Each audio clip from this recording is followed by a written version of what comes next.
Berlin, Cottbuser Tor. Ein Platz mitten im beliebten Ausgeh- und Touristenviertel von Kreuzberg. Seit einem Jahr beherrschen hier Kriminelle aus Nordafrika den öffentlichen Raum.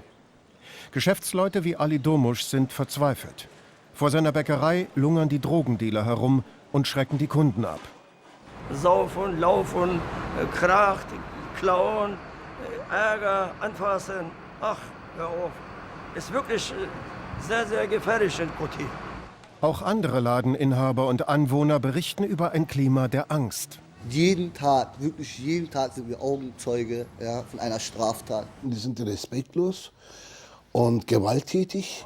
Es ist halt so dreist, dass die auch die Leute, die direkt auf den Stühlen hier vom Laden sitzen, direkt angreifen und direkt bestehlen. Das, was in Köln passiert, ist nichts.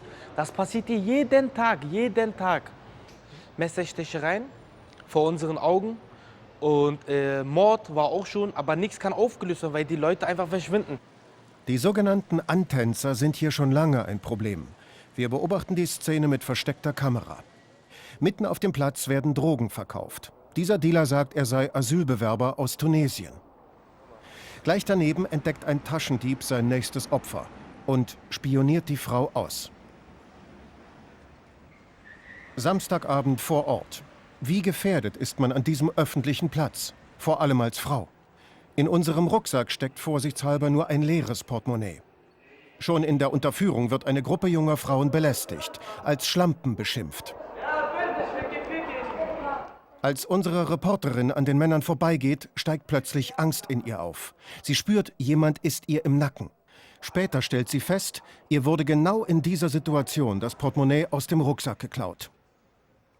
Einen der Verdächtigen sehen wir kurz darauf wieder. Diesmal versucht er, ein Paar zu bestehlen. Es kommt zur Rangelei.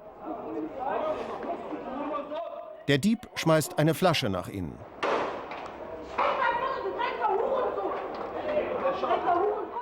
Jetzt beginnt eine Verfolgungsjagd. Oben in der Passage wird der Täter gestellt, aber die Situation eskaliert. Was wir nicht zeigen, der Dieb wird verprügelt. Die Nerven im Viertel liegen blank. Es droht Selbstjustiz. Nach einem Notruf treffen Polizisten ein. Sie nehmen die Personalien des Libyers auf, dann lassen sie ihn wieder laufen. Alltag am Cottbuser Tor. Die Polizei hat es bisher nicht geschafft, die Lage in den Griff zu kriegen. Die kriminellen Banden sind unbeeindruckt. Bereits seit einem Jahr schreiben Sozialarbeiter Ercan Yaşaroglu und die Geschäftsleute Brandbriefe an die Politik.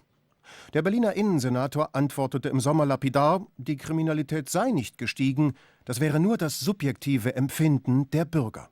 So ist dann das Berliner Senat nie dieser rechtsfreie Raum Verantwortung übernommen. Sich nicht verantwortlich gefühlt, weil es bis jetzt keine Handlungen gibt. Wir fühlen uns im Stich gelassen von der Politik, vom Senat, von der Polizei. Wir haben uns sehr oft mit den Politikern getroffen. Wir haben wirklich versucht, mit jedem zu reden, aber es tut sich da halt nichts. Wie ernst die Situation ist, zeigen die Zahlen. Es wurden im letzten Jahr allein an diesem Platz 2116 Diebstähle angezeigt. Die Gewalttaten sind um fast 30% gestiegen, Raub um 55%. Diese Zustände seien das Ergebnis der jahrelangen Sparpolitik bei der Berliner Polizei, kritisiert die Gewerkschaft. Derzeit kann ich, abseits der Polizei, die natürlich Bekämpfungskonzepte hat, die aber personell kaum umsetzen kann ich aus der Politik kein großes Gesamtkonzept erkennen, das diese Brennpunkte und diesen Sumpf trockenlegen kann. In Berlin gibt es mittlerweile zahlreiche Brennpunkte mit Drogenkriminalität, die man nicht mehr unter Kontrolle hat. Hier an der U-Bahn-Station Görlitzer Bahnhof bedrängen uns die Drogendealer schon beim Aussteigen. Nee, ich will nichts. Komm mal. Nee. Draußen ist gerade die Polizei im Einsatz. Trotzdem stehen zig Dealer völlig entspannt herum. Dieser will uns harte Drogen wie Kokain oder das gefährliche Aufputschmittel Speed verkaufen. Hast du keine Angst vor der Polizei? Wer? Du? Nein. Drogenhandel direkt vor den Augen der Polizei. Warum die Kriminellen so dreist agieren, das berichtet uns exklusiv ein verdeckter Ermittler der Berliner Polizei. Wir erleben tagtäglich bei Antänzern oder Dealern, dass wir die Täter festnehmen, teilweise 20, 30, 40 Mal, und sie dann von der Justiz wieder laufen gelassen werden. Das ist frustrierend, weil sich die Täter ja bereits totlachen, wenn wir sie festnehmen. Weil die wissen ja, sie sind gleich wieder auf der Straße.